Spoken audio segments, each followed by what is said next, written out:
Hey guys, Darren here. Welcome back to the United Fancast. I got my hosts here, Aaron, Patrick, and Somere. Say hey guys. What's up? Alright, lads. Tonight we're going to be going over World Cup fixtures. Everybody's here. Everybody's going to love the tournament here. It's an exciting one in 2014. And we got a huge host of players and teams that we need to cover. So we'll go ahead and get started since we're going to separate this in two parts. So first off, we're going to start with Group A. Obviously, the big team there is going to be... Who's in Group A again? Sorry. Brazil, Croatia, Mexico, and Cameroon.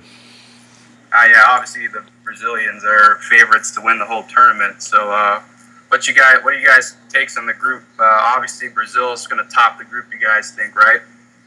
Yeah. That's what's the yeah. Obviously, yeah. Any dark horses or rivals? You guys think? I think probably Croatia might top the group because they have a good set of players. I think Mexico versus Croatia is going to decide second place. Sure. And I think Mexico is going to get it. Yeah, I think Mexico and Croatia are both going to lose to Brazil and both going to beat Cameroon, so the game against each other is going to be most important. And why do you think the Mexicans, even though they've been on really poor form of late, why do you guys think that they have an advantage over Croatia, who has a lot of European talent inside the team?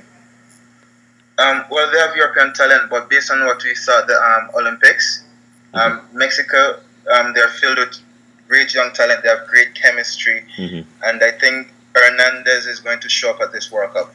I also think if you think about the local climate, the Mexicans will be a lot more acclimatized. Especially most of them play in the Mexican league, so they're used to tremendous heat year round. And the Croatians, I think they might suffer under the sun, and Mexico will beat them.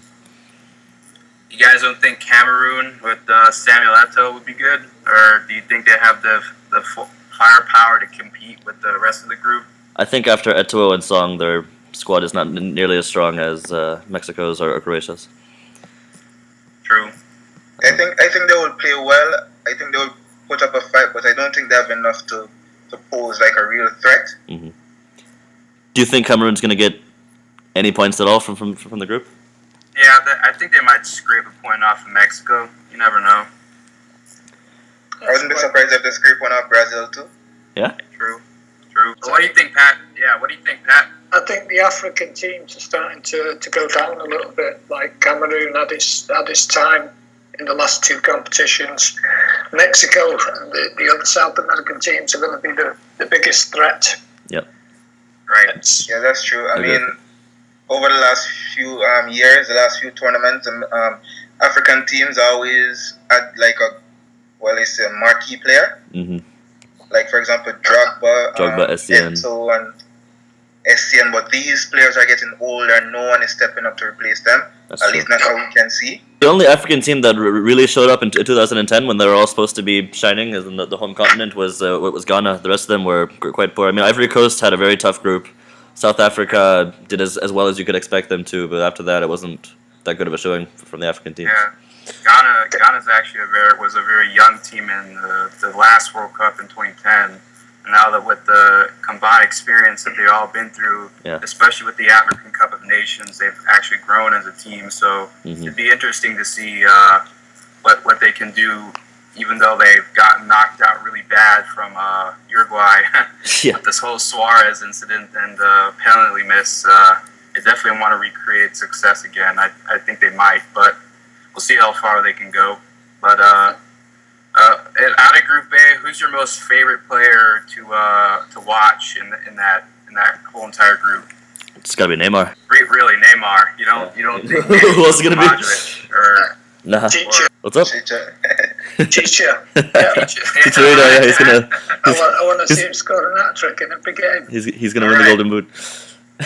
Yeah, we all expect him to put a couple goals in the game, definitely against some other teams. That's true. But what do you think, Somere? Youth product expert over here. What do you think to see? What do you like to see? I want to see Bernard. I want to see Bernard show up this World Cup. I want to see him get some minutes and show what he can really do. Otherwise, I think Oscar is going to be the player to watch. Okay. Yeah. Yeah, for me, it's definitely Luka Modric because he had an amazing season with Real Madrid, and he led them to both the La Decima in Spain. So I'd like to see what he can do, how he controls Croatia. So I'd like to see that. All right, moving on to Group B. So we got Spain, the Netherlands, Australia, and Chile. Is that right? That's right. Yeah. Obviously, the World Cup winner Spain is our favorites of topping the group, but yeah, I think who's so. second in line? Because Chile actually did a very good job against Spain in the last World Cup, if I'm not mistaken. I think it's a toss-up between Chile and the Netherlands, you're right. But actually, last night I said that I think Chile is going to finish second in that group, but then I looked at the statistics from the qualifying, and they were actually, amongst every team that qualified for the World Cup, they conceded the most goals per match in qualifying. That's true. And against a team like the Netherlands and Spain, they're going to concede a lot of goals. And as Spain, they're always going to be their favorites since they've won the last two major competitions in their successful years. Do you think they can repeat this success, or will they fall this year? I'm not sure that they'll make it 4-for-4, but I wouldn't be surprised if they did. It's possible, but I think this year they have the most competition because you got teams like Germany, Brazil, France to some extent, Portugal, Argentina, Italy, even Uruguay. I mean, there's a lot of teams that can take away their title, but I think the Spanish team is starting to age, and again, the temperatures, the conditions that the teams are going to be playing in is going to be a massive factor. That's true. And Holland has got a very young team.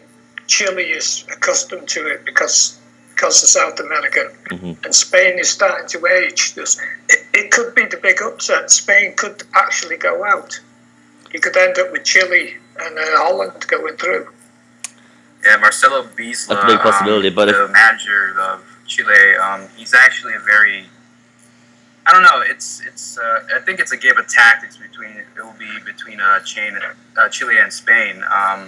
Because Del Bosque is also a tactical genius as well. But Bielsa, his strikers are pretty much. It's almost similar as Spain was when they played in Euro 2012. They had a false number 9. They didn't really have a prolific striker in their team, so I don't know if it's going to be different with Spain now since they have Diego Costa. So it's going to be might be a lot different, but they may hold them up. So it's going to be an interesting battle between those two teams, I think. I also think in the case of Spain, while they are aging extraordinarily, but they have a lot of players that can fill in for the guys like Xavi, and Puyol's not going to be there.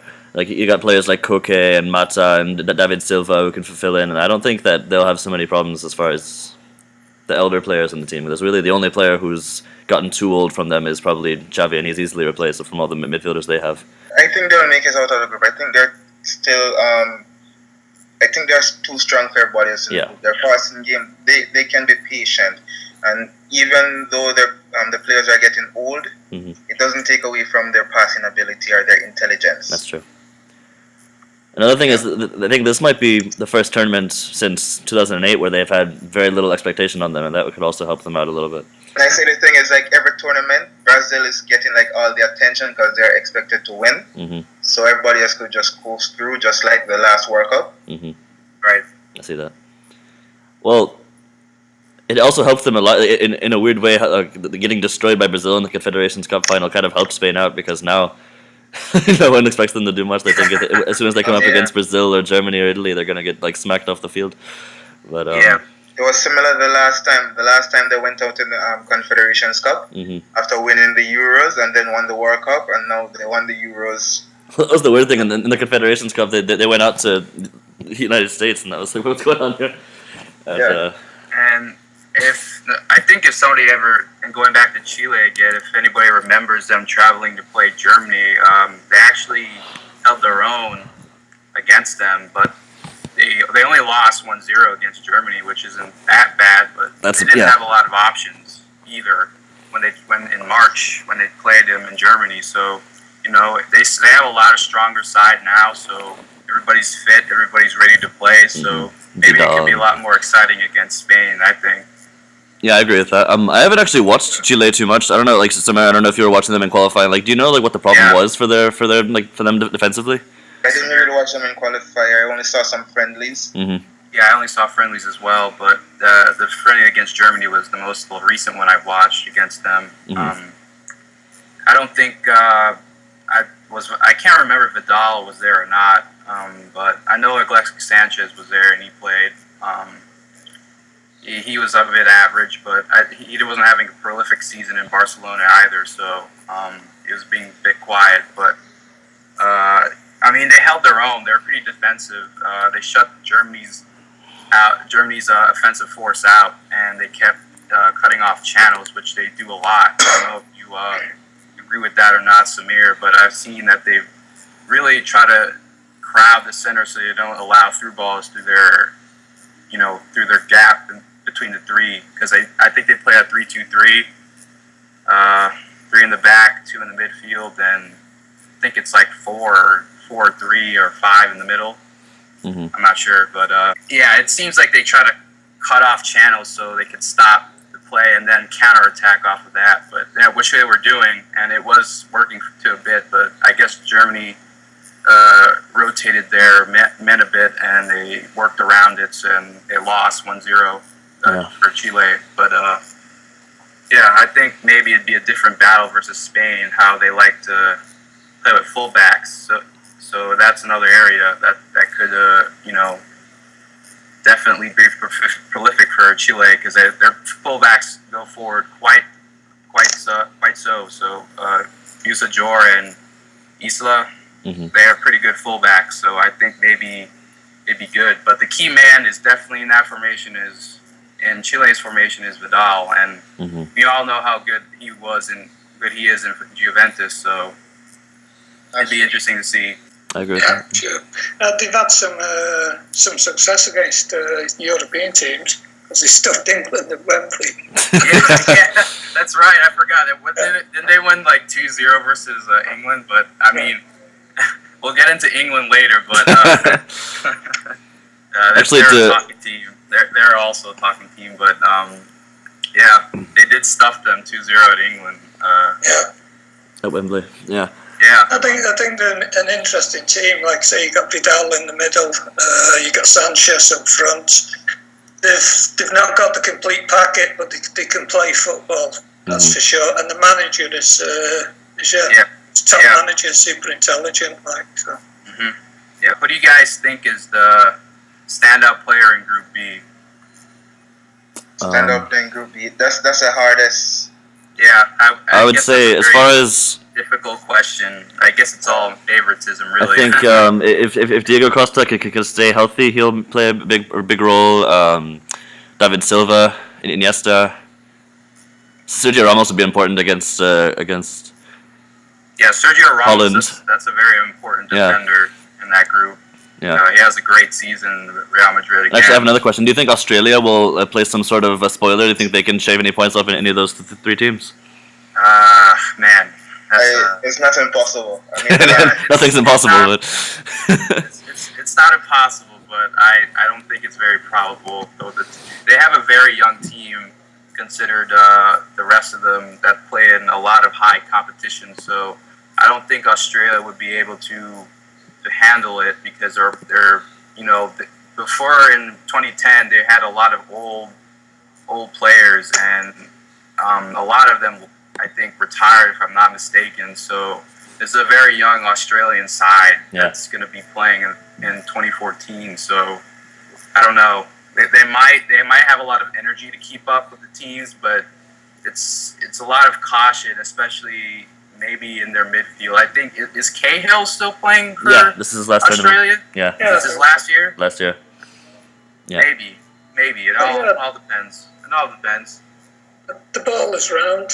Yeah. We know what happened at the last World Cup in Brazil. Yeah, USA, USA won England. So. Beat England. Oh, yeah. Uruguay beat Brazil in the final.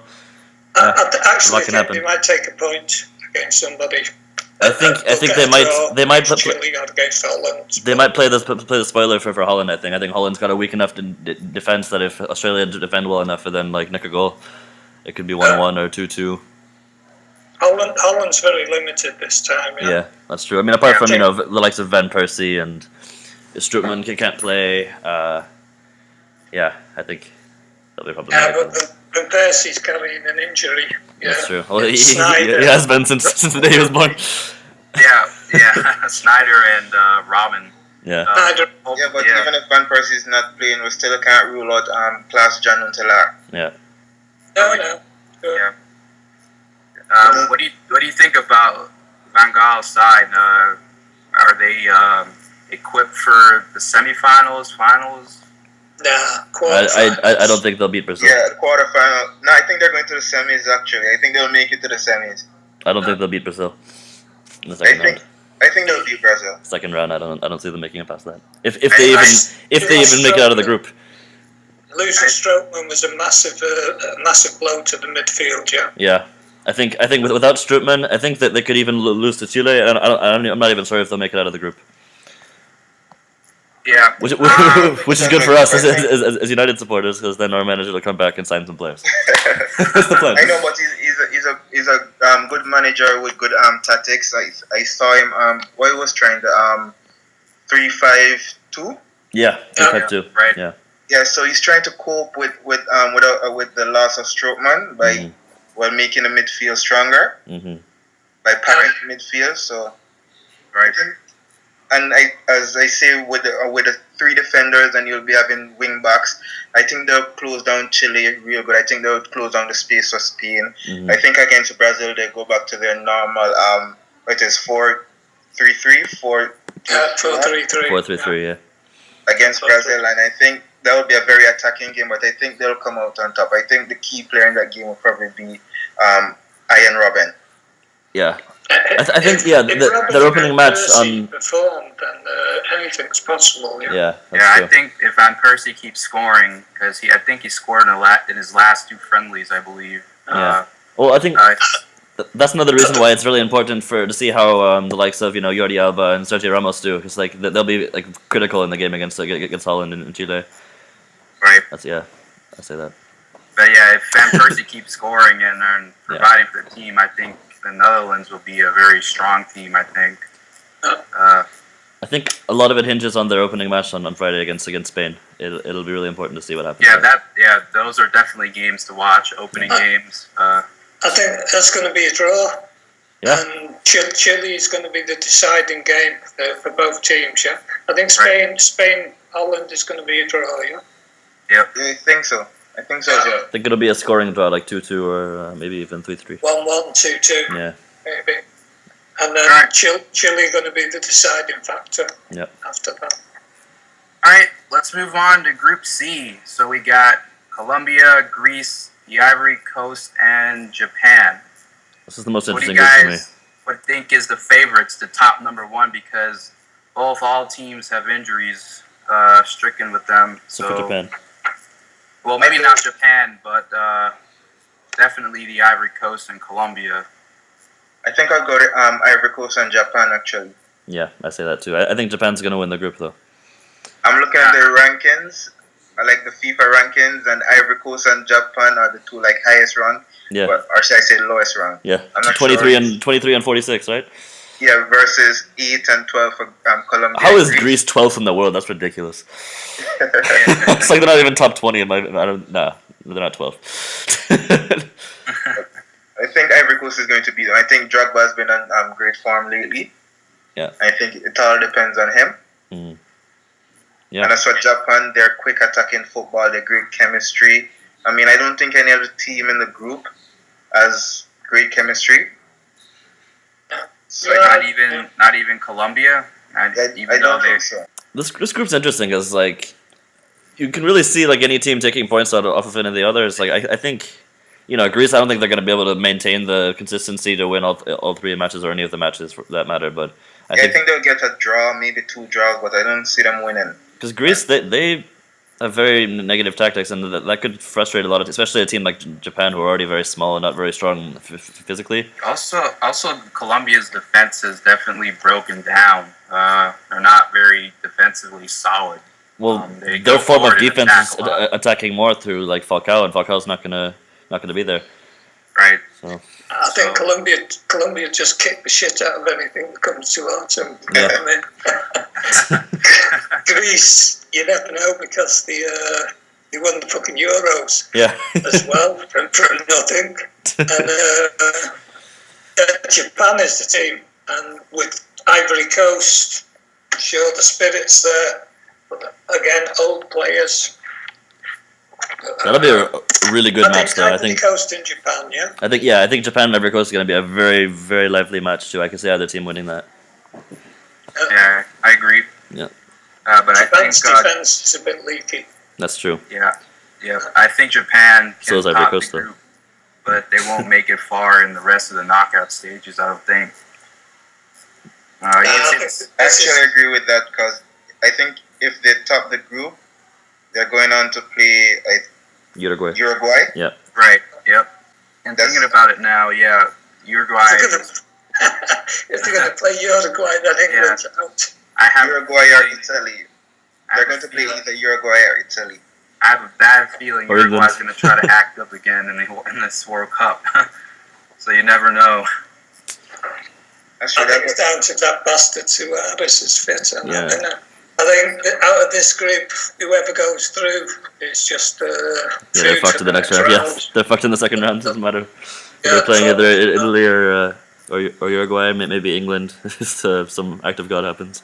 And, put it this way, if one of them gets to play against England, then maybe England will have a chance. But I don't think England's going anywhere. I think if any of them, I think if any of them get to play England, they'll be thanking God I'm going on to the quarterfinal. So this is what I see for England. I see them drawing with Costa Rica and losing to Uruguay and Italy. Wow. And then the media is going to crash. The media is going to make like a big fuss about it. But we as the spectators, we don't expect anything from England anyway. I think even England doesn't expect anything from England anymore. So who do you guys think is the a person to watch in this group, Group C? Keisuke Honda. Kagawa. Yes, I think Kagawa as well. I think Honda, because Honda takes all of their set pieces. He's the heart of the team. He plays the number 10 position. He's very important for them.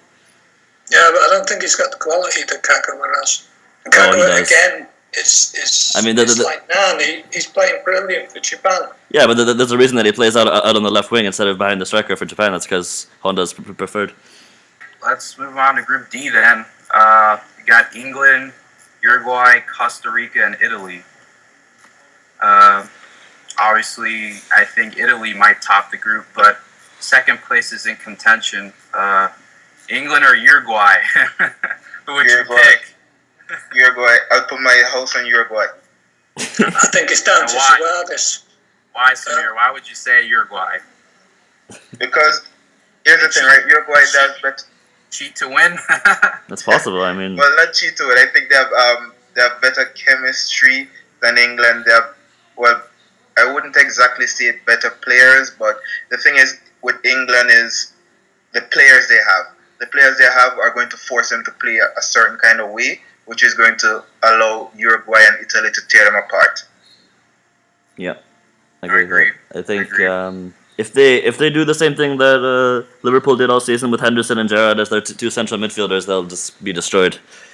I think anything with Gerrard, they'll be destroyed. So, and I don't mean to take a swipe at Gerrard. If the captain plays, they're going to lose. Put it this way, I've been a fucking United supporter for 50 odd years, yeah? And all the time I've been a United supporter, the English team is always based on a bunch of fucking scousers and a bunch of twats from London. We're going to have Lampard, we're going to have Gerrard, we're going to have fucking Glenn Johnson. Five tournaments in a row they've tried to have Lampard and Gerrard in their midfield. Yeah, I think Gerrard is ever since 2002. 2002, it's been Lampard and Gerrard, and they still haven't figured out that doesn't fucking work. That's the thing. I think those two are the ones who are crippling England. Yeah. I think the only chance they have of making it out of this group is if they drop, well, probably most likely Lampard and give Gerrard a less important role to play and go with Wilshere, Lallana, Barkley, and Henderson. I think they have a better chance that way. I think I agree. I agree. I think Gerrard and Lampard have been holding back England ever since Scholes was forced to play on the left wing, 2002. Yeah. I mean, That's what they're missing. Really, they're missing a prolific playmaker in that team.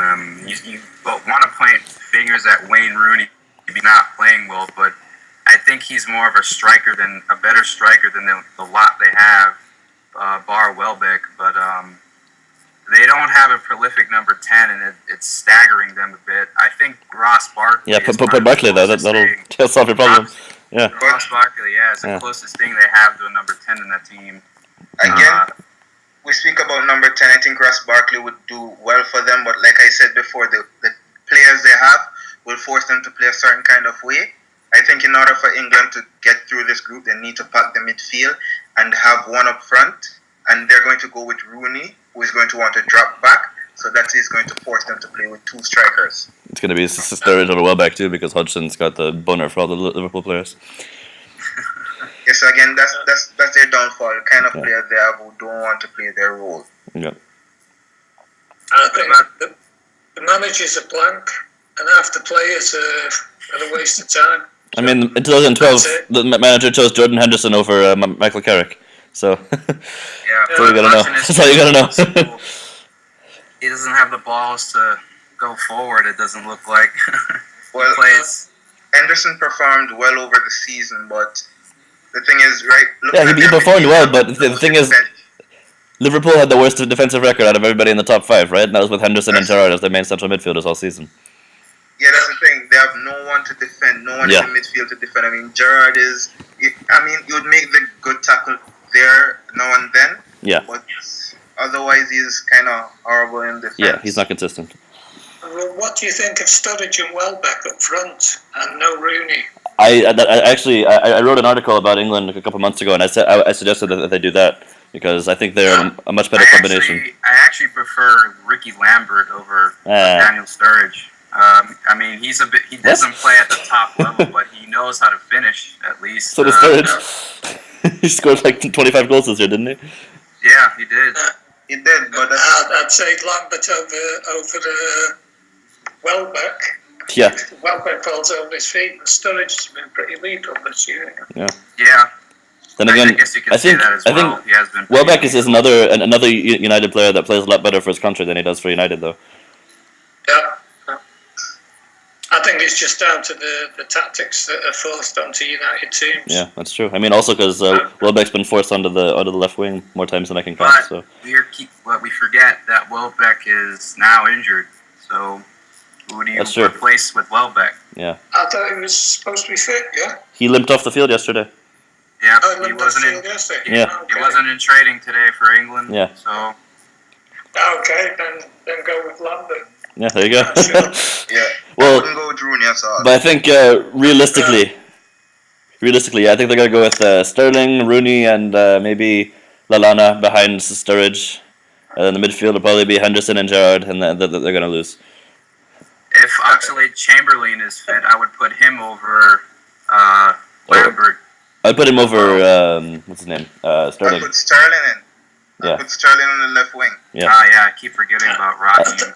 I put Sterling on the left and Oxlade on the right. Yeah, so.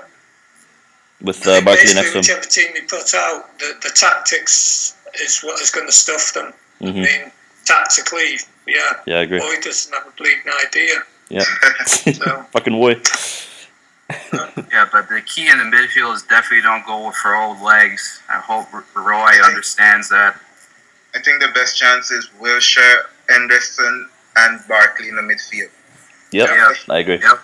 I agree with that. Yeah. And maybe a front three of Sturridge, Lambert, and Sterling. Yep. Yeah, sure. Well, what about Italy? Obviously, we think we're going to top the group, but can they go far in the competition? Or can they? I think they can go to the finals. I think they're a tactically sound team. I think for Italy, a big thing will be how well Balotelli can play, and if not him, Immobile. The thing is, right, I think Italy, the furthest they would go is the semi-finals. Yeah, I agree with that. Based on everything, it's not the quarterfinals. In my bracket, I have Italy losing to Spain in the quarterfinal. I don't think they have the quality to beat Spain. Well, I have Italy. I have Italy winning the World Cup. So I have the faith in them that they'll do. So you have them beating both Spain and Portugal? Yes, I do. Because I don't think it all depends on the fitness of Cristiano Ronaldo, in my opinion, for Portugal. Yeah, I agree with that. I don't think he'll be. Well, at it all depends, but I don't think he'll be at his best. Fit. Yeah, I don't think he'll be. I think he might force himself. He might force himself to play, but I'm not sure he'll be at his best. I mean, based on what it was only Ireland, but based on what we saw against Ireland, I think without Ronaldo, there would still be a great attacking threat. And just as we saw with Mexico, I mean, it wasn't the best game they played, but they still managed to win. Yeah, but Mexico's not at the same level. Like, if they come up against like Argentina or Spain or Italy, even I think they'll struggle greatly. Yeah, I think for Italy, Immobile and Insigne is pretty good. Is a pretty good combination because then they have. I think Immobile had a hat trick, didn't he? And then Insigne had like 2 goals. Brilliant. What about What about Balotelli? Is he still have a nailed down as the starting place, or? He's going to be. He's most likely going to be the starting striker, though. Yeah, right. That's what I'm saying. Be, depending on the formation, I think, because Insigne and probably Immobile could support him in attack, but I don't think they both would play on the same time. Immobile and Insigne, because I think Insigne is more of a wide man. Yeah, he's a winger, a left winger. He switches to the right at times. He's more of a wide man than Immobile is. So, Balotelli definitely will be the number 9 up front. But and I think even Cassano is going to be picked over Immobile. Yeah. Unfortunately, yeah. I mean, if that's the case, Uruguay could even win that group. So I don't know if Italy has the firepower to outscore them. Like I remember, he worked pretty well with Balotelli in 2012. Problem is that Cassano can only last about 65 minutes. Yeah, that's another key issue. His fitness is it's not that great, but it's because of his heart problem. Yeah. But I mean, we're looking at the attack. We must remember Italy's midfield and defense, and their defense is very good. I think their defense is almost unmatched in the rest of the tournament. I think with Chiellini, Barzagli, Bonucci, even De Rossi plays in the back for them. Verratti is there. Yeah. De Rossi, Marchisio, Pirlo. Yeah, Pirlo is definitely going to be the main man in the back. De Rossi, the destroyer, and Marchisio. So even if they just stick to the Catenaccio. Even if their attack isn't that great, their midfield will make up for it. Not to mention the way they play with 2 attacking fullbacks. Yep. So I mean, once they have a striker up front, you will get the ball to score. You'll get chances created. I think even if their strikers struggle, they'll be playing with their Catenaccio, and they can win all their games 1-0 and then still win the whole tournament. So. Yeah, my opinion, I think Italy has the most complete team, and you do need the most complete team to be the winners or champions in this competition. Because you can see Spain. They're one of the better squads. I agree with that. 2010, they had a good mix of attack and midfield, really. And now this Italy side reminds me of I guess Spain. the midfield was alright, in your I have to say, I think between last night and today, I've heard the most complete team used on 3 different occasions. Portugal, Spain, Italy, Brazil, Argentina, Uruguay, France, Germany. Everyone has the most complete team. I think Italy, because I chose them to be champions, I think Italy will be the most. I still think the most complete team is Spain, but I'm still sticking with Germany to win the whole thing. I stick with Portugal to beat Germany in the final. Don't get me wrong. Those 2 teams, Portugal and Spain, are still both complete teams, but I think one lacks, one team focuses too much on one man, which is Portugal, and I think the Spanish side is aging. So, I mean, it'd be another thing is like that side of the bracket is an absolute nightmare. I mean, you got like Spain, Brazil. Spain, Uruguay, Italy, Argentina. Portugal probably not gonna win Group G. I mean, it means that Portugal, Argentina, Italy, and Spain are all on the same side of the bracket, and it's ridiculous. Okay, I just heard you say something which I disagree with when you say Portugal focuses on one man. I think the way they play, they focus on the wide men. Mm-hmm. Right. So yeah, it seems like they focus on one man, but watching the game, especially yesterday, I think Varela it was. So again, it's basically the way they play they play with width, so the wide players see more of the ball. I guess I have to say I didn't watch the Portugal match last night, but yeah, I guess considering, yeah, I guess I'll believe you. I mean, when he said, I guess I believe you. It's good, yeah. And I heard Nani was a standout show. Oh yeah, had he a back heel goal, but came on for 20 minutes and was fantastic. Yeah. The other top player was Contro. Yep. Contra. He scored a. At the Euros, he was shit up, and I mean it's going to be the same again this time with the World Cup. Yeah, the lad just loves playing the big competitions. Yep. And does it. Again, as you mentioned, Cointreau. Yeah. That's another reason I think Portugal is going to win, because last night Cointreau, even though it was great going forward, he got caught out a few times, and there were lots of players, to back him up, Yeah. to defend for him for when he got back. So it seemed like nothing really. Mm-hmm. And Cavallo gets back as well, doesn't he? So. All right, moving on to interesting talk about Portugal, but we have to move on to the rest of the groups. Next is Group B, I believe. We got Honduras, Switzerland, Ecuador, and France. Obviously, France is going to top that group, in my opinion. Who do you think is going to get second place? Yeah, but Switzerland, I mean, they have done good over the last few tournaments that we have seen them. Only to be, unlucky. They haven't played bad. Their team, I mean, looking at the team, the club the players play for are all great clubs, but I just don't think they have it, especially in the attack. I mean, I think their attack is pretty good, in my opinion. They got a good balance between attack and defense. The only thing that's wrong with them is probably their midfield, I'd say. But I think Liechtensteiner and Rodriguez, because everybody was raving about Rodriguez in the German league, and I know Liechtensteiner is pretty good for Juventus, yeah. so I don't know. I think it'd be interesting to see them play against these teams. But if you had to ask if I choose them to go far in the competition, any of these teams, I say no, because they don't have enough balance. The balance I was talking about between attack and defense. I mean, Switzerland's good in that aspect, but I don't think they're not very experienced together. So that's what might lack between the two teams and the rest of the teams in the groups. And here's the thing, right? They have a good defense. I mean, not a good defense. They have good wing backs, really. I mean, because I wouldn't pick Juru or Senderos in my defense. Yeah. So they have good wing backs. I mean, their wing backs are good. Their midfield is good, but they don't have a goal scorer. So they'll probably get good balls coming in from the wing, right? But they don't have anybody to score. I think I'll go back to what I said earlier on,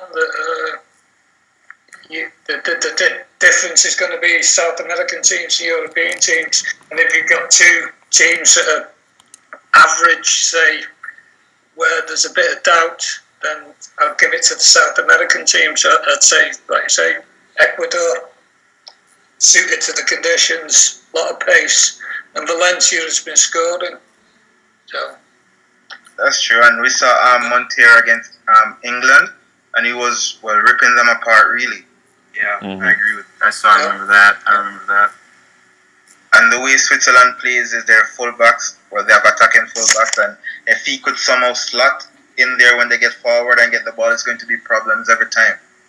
Yeah.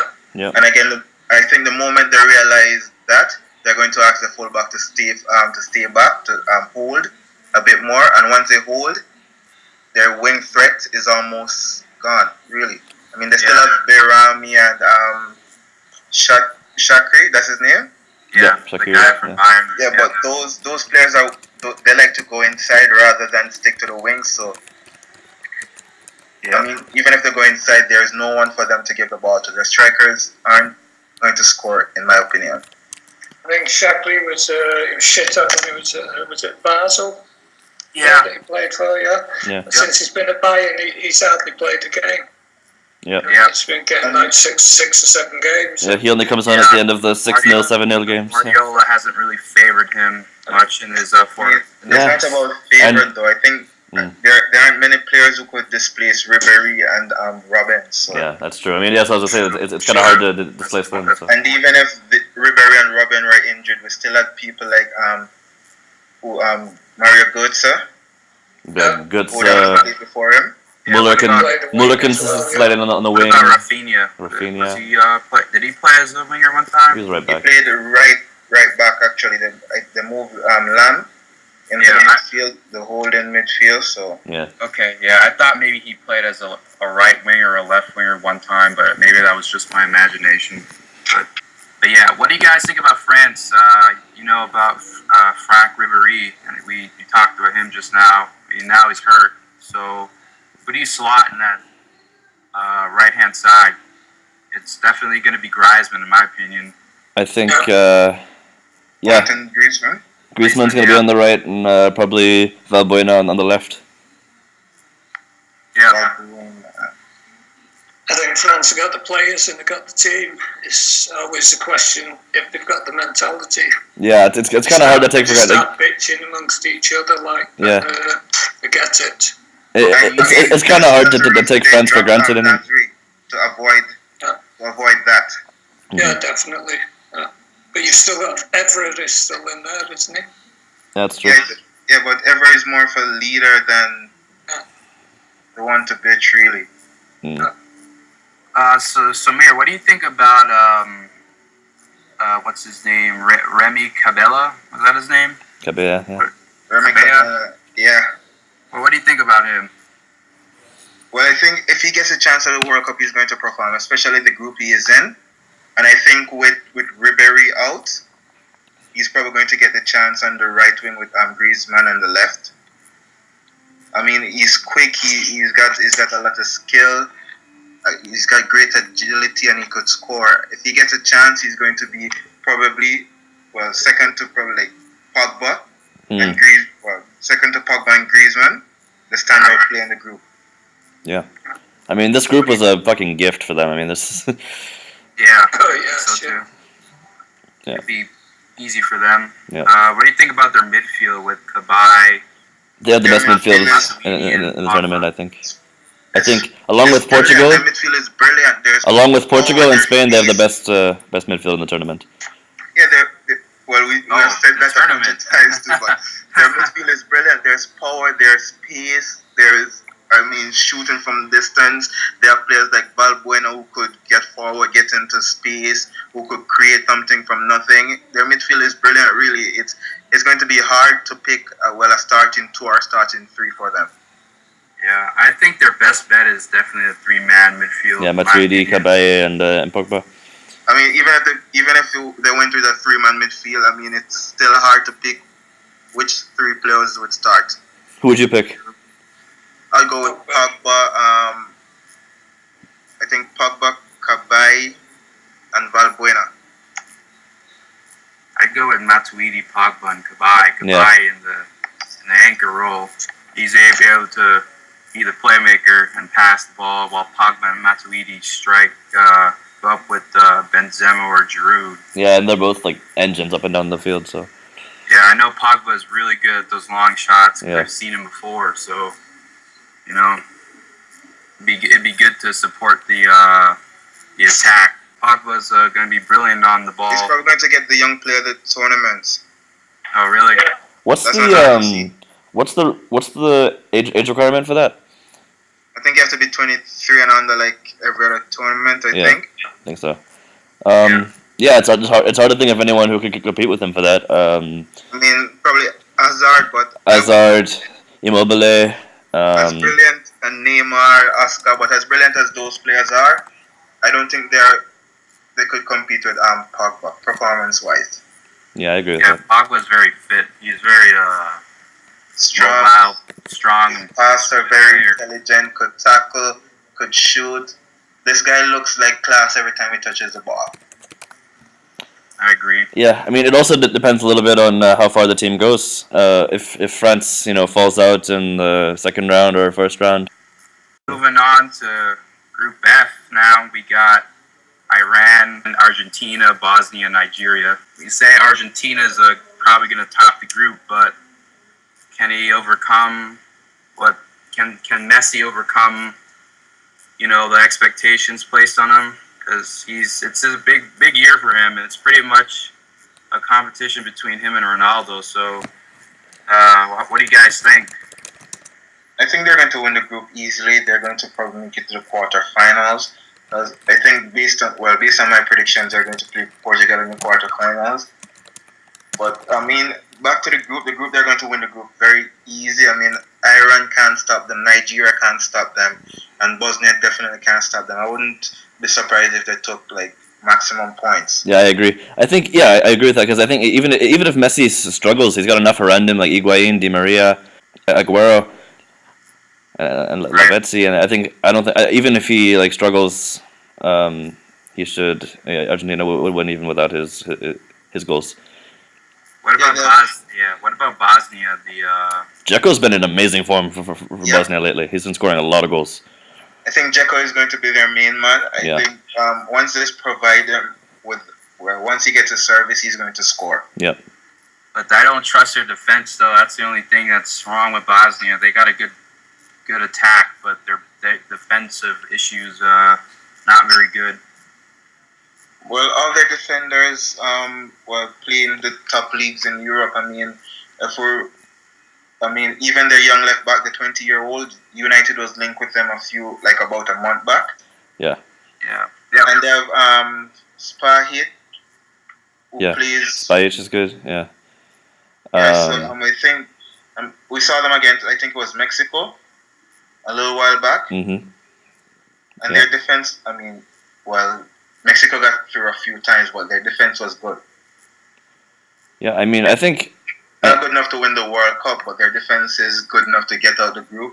And not to mention they have Asmir Begovic in goal. Mm-hmm. That's true too. And he's been on top form for about 2 years now. Another big player will be Pjanic. Yeah. I mean, doesn't he play for Roma? Bayern? Yeah. No, for Roma, he's been a standout this year. Yeah. Also, Ibisevic, Saliovic. I mean, they've got a lot of high-scoring midfielders who can. Yeah, they have a lot of good players. Yeah, Misimovic also. Yeah, I mean, they won't struggle for goals. I think they will probably lose to Argentina, but I don't think they'll have too much of a problem against Nigeria or Iran. I think Bosnia and Argentina are going through, no doubt. Definitely the key man in that group is Di Maria. I mean, he's had a prolific season. Yep, I agree with that. Another Real Madrid player that we've talked about continuously, but I mean, they have good players. Surprised some of them aren't going to go to the World Cup. That's true. I mean, even Tevez didn't make it to the World Cup, so that should tell you how strong their squad is. Yeah. Previously, a lot of their problems have come from having a pretty weak defense, but this year they've got Garay, Campagnaro, Zabaleta. And I think they always had a strong defense. I just think they always had the wrong mentality that the best form of defense is attack. So they never really focused on setting the defense up properly. I mean, looking at their defense, they have great defenders really. Well, I wouldn't really call Demichelis great anymore, but they have Garay, they have Zabaleta, and they have Marcos Rojo. Right. Yep. I think Rojo is a weak link, though. I mean, he's not really, stellar. I mean, he's been very inconsistent, I'm hearing, for the Argentinian side. But I think maybe Mascherano should play in defense because he's a pretty good defender. That's the thing. I don't think he's a good defender. I think it's because he plays for Barcelona. I mean, Barcelona defense hasn't really had to do anything over the last few years, and whenever they had to, they failed. Yep, I think their best bet in defense will be Campagnaro and Garay. What do you think about that, Somere? I think so too. I think he has he has been on good form this season. I think he was at Napoli, right? Yeah. Yeah, he was at Napoli. And he did great at Napoli. Yep. Isn't he at Inter now, or was he at Inter previously? No, he just went to Inter, I think. He went to Inter the season that just passed. Yeah. And the season before that, he was at Napoli. Mm-hmm. And he did great at Napoli. I think that's when Napoli still had Cavani, and when they went on the Europa League run, I think. Yep. Yeah, so I think he should do well. Even though their midfield have such big names, there's just something I think is missing. What do you think about Martin Demichelis? Do you think he'll start? Yeah, I think he'll start. I mean, he's the most experienced defender they have in terms of caps, in terms of age, everything. I think they will depend on him. What about the front three with Messi, Higuain, and Aguero? Because they both had really prolific seasons for their club, but Messi with Barcelona, they haven't achieved anything great this season. So you're kind of wondering what kind of expectations is placed on Messi's head and what kind of attitude he's going to be in this World Cup playing for Argentina. So what do you think about the front three? What do you expect, Somere? Messi will be his usual self. Once he gets support, he's going to create chances. He's going to score. The thing is, I don't think Messi is the problem with the team. I think that what's behind him is a problem, or what's next to him, really, because there are so many attackers who they want to play. I mean, they're probably going to want to play Aguero, Messi, Di Maria, and Higuain, which is going to ask them the question of the midfield, or are they going to set up their midfield, really? Yeah, I like the point that you made the other day, saying that they're playing as individuals and not as a team. I think maybe if they play as a team more, like they played versus Brazil, and I think they won, if I'm not mistaken. Messi had a hat-trick. Yeah, Messi had a spectacular hat-trick. I mean, that third goal he scored was absolutely world-class. I think maybe if they all play as a team, and maybe they get farther in the competition, maybe even being in the finals possibly, but that's maybe wishful thinking. But, it could work, But again, even if they play as a team, the type of players they have will force them to play a certain way, because there's no way they would want to drop Messi, Di Maria, Aguero, and Higuain. So what I'm saying, so that's just going to force them to play with 4 attackers, really, like 4 forwards or 4 almost forwards, which is going to leave their midfield open. Remember, I think it was against Germany last World Cup when they got completely destroyed. Yeah, 4-1. Yeah, because they went to the idea that attack is the best form of defense, and the way their team is set up, that's probably the only way they could go. Yep. So group of death. Wow. Yeah. When I first saw this group, I was I was really disappointed for the United States, but group of death. I'm not sure it really is the group of death, though. I think just because the United States is in it doesn't make it the group of death. I think Germany and Portugal are no question going through. Feel bad for Ghana and the United States because they might have done better in another group, like say Group F or Group E. They could have had a good chance of getting first or second. Well, as an avid American, I really hope we do pass through and remove all doubt from the media so they won't harp on us. But I really do like Klinsmann, though. I mean, he's setting a tone not to expect too much from us, but he really wants us to be a side that's very confident. And, even though we're American, we're not very good since the past World Cups. I think this is a good tone to set. I mean, we got a good team. I think we got a balanced team, in my opinion. Not as good technically as the others in our group, but they could do some damage.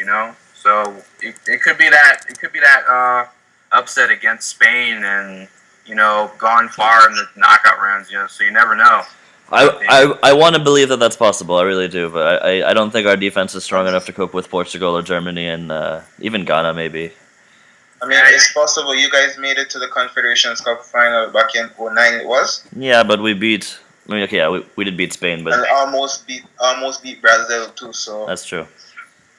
Anything is possible. I mean, the way they have been playing recently has been really well. The defense has been a bit of a mess, but the midfield, the way they've been passing the ball, the pass and movement, the chances they've been creating.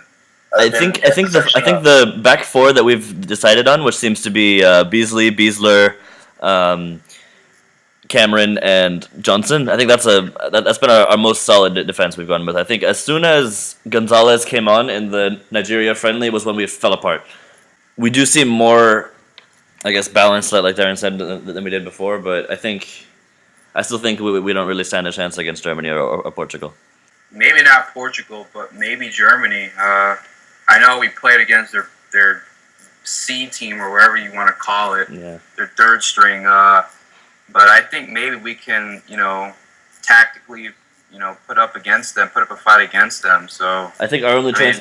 I think there's a beauty in our in the fixture scheduling because we play Ghana first. We can get that out of the way, and then we play Germany third. So at that point, if they beat Portugal and Ghana, they might have already clinched a spot in the next round. They might decide to rest some players, and we could pounce on that. But I think that would be our main shot against Germany, would be to hope that they would, for some reason, decide to rest their players against us. Yeah. And that wouldn't be responsible on their part anyway, so I don't think they'll do that. I think the last time a team decided to rest players was United in the last day of the season back in 07 or 06 and caused Reading to get relegated. Right. Yes, I don't think teams will be doing that anymore. I think they'll be going for maximum points. Yeah, that's what I'm saying. Like, I don't think we really have a chance. Germany and Portugal are the obvious favourites. Yeah. Ghana is always always a difficult team. There's a lot of Dutch influence. The Dutch have actually got football schools out there. So Ghana constantly seems to produce decent teams. Very true. Maybe there might be an upset, I think. Maybe Ghana might go through. And it's quite possible, Portugal might not make it because they've struggled against a weak Mexican side, in my opinion. Not because I'm a U.S. fan, I'm doubting Mexico, but they've been pretty poor of recent. And I know Mexico, they're pretty good, but they haven't shown that cutting edge, in my opinion. So barely scraping a win against a Mexican side off of a really bad mistake, in my opinion. That doesn't really say much for me. Well, it was just a pre-tournament friendly, though. I mean, a lot of the players are holding back. Yeah, but both sides had pretty much all of their options out, their strongest options out. I think Nani didn't play that game in Portugal versus Mexico. Actually, Nani played. Ronaldo didn't play. Ronaldo. Yeah, I remember Ronaldo not playing, but I couldn't remember if Nani played or not. But I didn't. Now that you said Nani played, that's even worse. I don't think that's a good merit for them to go through. Maybe they might have weaknesses, but as you say, Somere, they play well as a team. So the thing is, right? I think Ochoa and Corona were both on top form that game, really. So I mean, because Portugal created some great chances, they just couldn't score. And I think Eder was the striker that game. And I mean, he's big and powerful, but he just couldn't seem to score. He had chances after chance after chance. What do you guys think about Germany and their they have a lot of injuries so far? Who do you think should be the guy starting up front, and who's the winger? What do they got? I think the best thing for them to do is to avoid playing Sami Khedira because he seems still way too behind. I don't think he's fully recovered from his 20 ACL. I think maybe Klose would be a good choice up top. Otherwise, maybe a false nine like Mario Götze or someone else. But I think they still have a lot of depth. I mean, you've seen like both of the Bender brothers. Götze has been good. Obviously, they'll miss Marco Reus, but Thomas Müller, Miroslav Klose, as I said. I don't think any of the Bender brothers are actually in the squad. Isn't I Lars don't in the think so squad? either. They went with youth again, so they went with Draxler and I think Kramer. I think Lars Bender is hurt, and That's my mistake. Okay. yeah, but I think Klose is the only striker they have in the squad. Otherwise, they'd probably go with Podolski up top. Yeah, the only players that they have listed as forwards in their squad are Schürrle, Podolski, Klose, and Goetze. So yeah, Klose is the only main striker they have. I think anyway, the likes of Germany, Italy, France, they're more or less constants because of the quality that they have and the experience that they have. Mm-hmm. So they're more or less set to the semi-finals. Yeah, I agree with that. Finals, yeah. Who's a good player to watch in this group? Michael Bradley. Besides Ronaldo? Yeah, besides Cristiano, we all know Ronaldo's good, but who's an upcoming player that you have faith in, or Fabian Johnson is going to perform well? Fabian I want to Johnson. see what Nani does in Cavallo. Yeah. I think one of the IU brothers. Okay. I think Jordan. Andre or Jordan? Yeah, Andre did great I think it was at the last World Cup and he did great. Yes, he did. Yeah. And I think Jordan has been stepping up over the last few seasons, so he should be a great person to watch too. He's let's more not of a forget Asamoah Gyan. Oh yeah, Jan's also important. Jordan's more of a striker, right? Than Andre is. His brother is a winger. Yeah. Okay. So I thought. Yeah. But I also like to hear about Michael Bradley though. How he can play against other European powerhouses. Bradley's brilliant. I really like Bradley. I really like Michael Bradley too. I feel like he's grown a lot since the 2010, because in 2010 it sort of seemed like he was only in the squad on the merit of his father being the manager. Yeah, and in 2010 he was used more as a deeper midfielder role. Yeah. And he only bombed forward when he needed to, but he always stood in the back. But now Klinsmann has changed him, and his time at Roma, he's evolved. He's evolved his passing, his awareness is up. So they when Klinsmann put him up in a more, attacking role. He's now the playmaker. He's the number 10 of the team. So hopefully Bradley can bring out the best in the U.S. and it'd be great to see him link with Dempsey or Wondolowski, if either up there up top. But it's going to be really exciting for him in this World Cup. Do you actually see the possibility of the US going through? I don't. It's very slim. As a fan, I'm going to be neutral and say it's very slim chance, but I think we could damage. The chance is there. I think the chance is there, and it all depends really on, my opinion, Jose Altidore. He's a good man up front, but he has these tendencies to lose the ball in important areas in the final third. And also another thing in watching the U.S. is that they're very wasteful in terms of attack. Like United, they tend to go forward, but there's no end product. All the strikers miss chances. All the midfielders lose the ball in important areas after bombing forward in a counter-attacking situation. It's not what they need. And Germany and Portugal, they'll eat that up, and they'll destroy the USA on the counter again, and they'll use their own style of plays to counter the U.S. and make them look uncomfortable on the ball. So, I mean, it's there, but it all depends on how they play, and I think they'll have to play smart to beat the teams like Germany and Portugal. This may be an off the subject question, but does the USA actually make use of the fact from birthright? Like I know England was trying to get Januzaj, and Scotland have had some fucking Croatian player playing for them and that sort of thing. Does the USA actually use that? Do they do that? Try to get players who are absolutely. remotely connected with the countries. Yeah, look at Fabian Johnson, Jermaine Jones. I mean, that youngster from Bayern. Julian Green. Julian Green. Mikkel Diskerud. He's. So they're active. They are active then, yeah. We're very I mean, active. I think we have 6. I don't think Josie Altador was born in the U.S.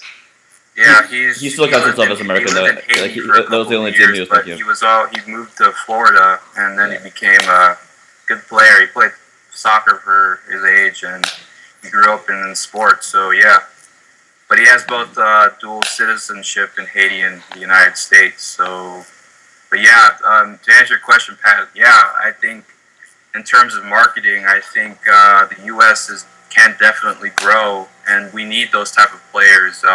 I think in the past we had a lot of slip-ups in the sense of Giuseppe Rossi and Neven Savitic that plays for Dortmund.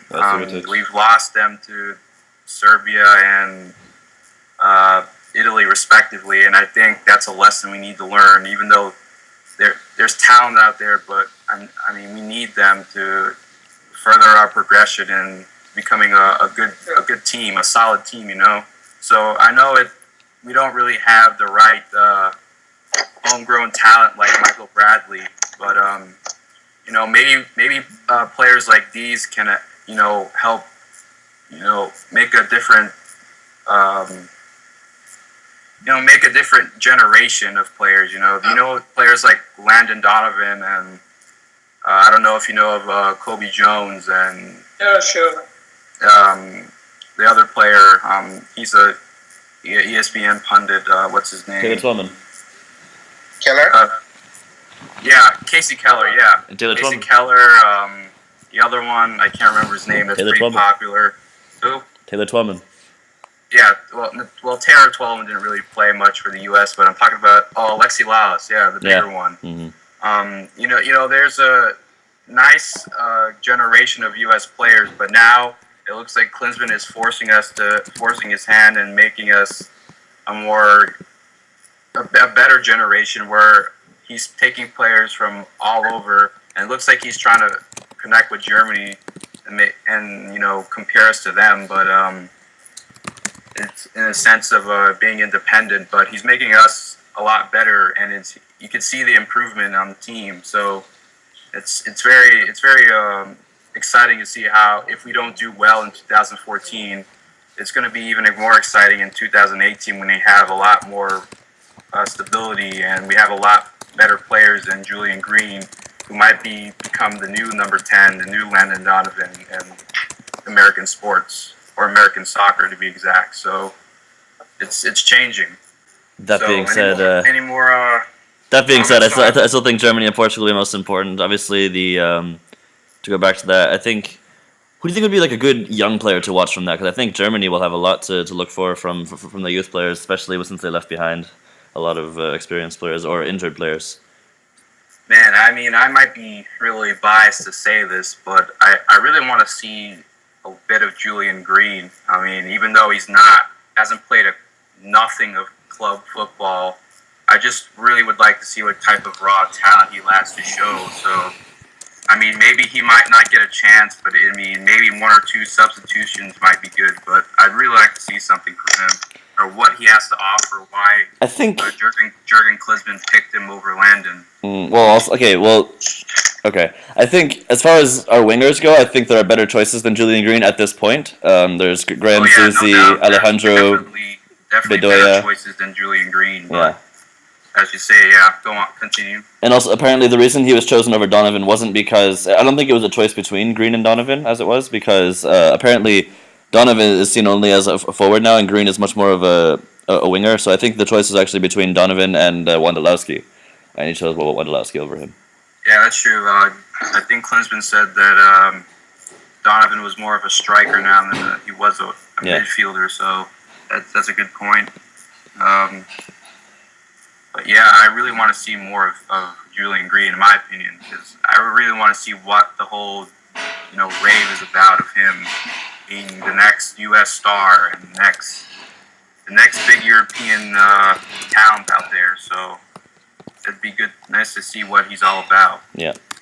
But that's just my opinion. What about you guys? For a young player? Yeah.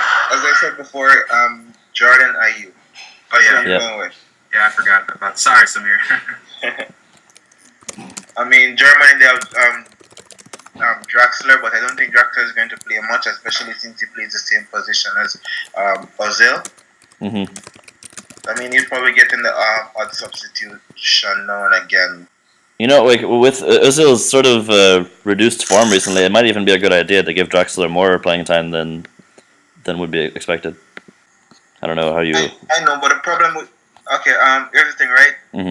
The quality that Germany always has was the youth. That was that exciting youth, but it's always been a problem as well because when it came down to like the semifinals or the quarterfinals, they don't have the experience. So that's probably going to be a problem for him. That's why I think they're going to go with Ozil. Yeah. Rather than Draxler. Yeah, I agree with that. Okay. All right, let's finally move on to the last group, which is Group H. Belgium, Russia, South Korea, and Algeria. I got Russia to win this group. I think Russia? Belgium. Why? I think Belgium. I think Belgium is severely overrated. I think they'll finish second in the group and then get destroyed by Germany in this second round. Russia lost a huge asset, like a huge asset to their formation. So it would be interesting to see how they play. Yeah, but if you think back to qualifying, they outperformed Portugal in their group. Well, I think Belgium would win and Russia is coming in second. I think the thing is, I don't think Russia is going to beat Belgium. That game is probably going to be a draw. I think Belgium has the quality to beat Algeria and South Korea. Yeah. What about you, Pat? Yeah, I reckon Belgium will win it. They're a bit of a paradox in that if you look at the team, it's amazing. Hazard, I'm not going to say Fellini, but Januzaj, they've got loads of top players in the team, yeah? But they don't seem to connect. Yeah. On one way. But they got the quality to win the group. Yeah. After that, they're finished. Yep. I think Belgium and surprisingly Algeria to me. I discussed Algeria yesterday, and that Feghouli, number 10 from Valencia that plays in Spain, he could be a good asset, and he's very quick and mobile player. So you would want to see how that side influences the rest of the teams in the group. What Algeria can do, they're pretty balanced team as well. They got good numbers in attack and defense, but the only thing they lack from the others is experience. I want to see how they would unlock Russia. They don't play them right away, but when they do get the chance, I really want to see what energy they have to keep up with the defense of Russia, how high they press, how quick they're able to close down a man in case Russia breaks on the counterattack. I really want to see the most out of Feghouli, though. I mean, he seems to be the playmaker of the team, and it's going to be interesting to see, in my opinion. And I think they can trump Russia because Russia doesn't really have a prolific goal scorer anymore. They lost him during injury, so I think they might be a bit lost in the attack. I mean, I could be wrong because Russia has that forward that likes to drift. What's his name? Kurzakov, yeah. Kurzakov? Mm-hmm. Yeah. He likes to drift in space, but hopefully maybe Algeria can stop that, and with a lot of energy, they could definitely out-trump Russia, in my opinion. So, yeah. Belgium and Algeria to go through. For me. How about a player to watch from that group after Hazard, obviously? Shenikov, I think that's his name. The left back from Russia. From Russia, yeah. Right. I think another important one will be Lukaku. I think if he can score a bunch of goals, Belgium will win their group. If not, they'll struggle a lot, I think. I'm keeping my eye on Feghouli. Okay. All right, but I think we're going to end part one here. check us out in part 2 a little later. All right. I see. See you guys.